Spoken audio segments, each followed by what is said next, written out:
સામે બ્લડ આપવું પડવું જોઈએ નહીં. એ લોકો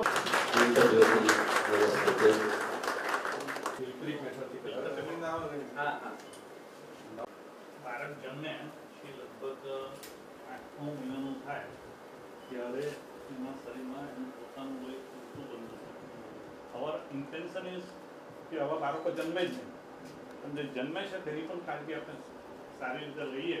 લઈ શકો તો દવા તો એની મળે જ નહીં, એટલે તો શું नहीं दवा मरे वेक्टर लेके चला ना जाए, इसलिए रेड ब्लड सेल ने अपने आप को उसका कम कर दिया कि उसमें वेक्टर कम जा पाए, इसके लिए सिकल सेल का हो.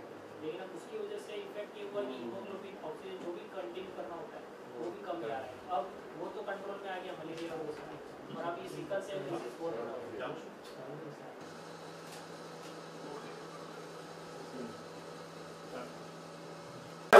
ચાલી રહ્યો છે એને ચાલુ રાખવા માટે પણ આગામી વર્ષોમાં અમને સહયોગ જોઈશે, તો આપનો સહયોગ ચોક્કસ.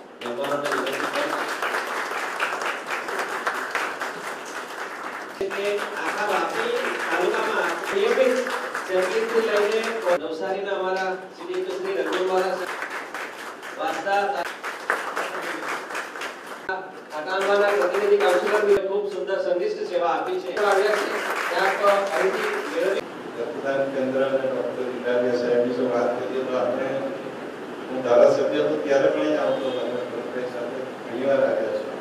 ઘણીવાર આપણે એમની વેદના બતાવી અને લેટર આપેલા અને થોડા ઘણા ઇન્સ્ટ્રુમેન્ટ મળતા હતા. ત્યારે બીજી બધી હોસ્પિટલ ઘણું બધું CSR લે કે આપણો વલસાડ ક્યાં રહી, એટલે આ 2.5 કરોડ એ સ્પોટ અમે મંજૂર કરેલા.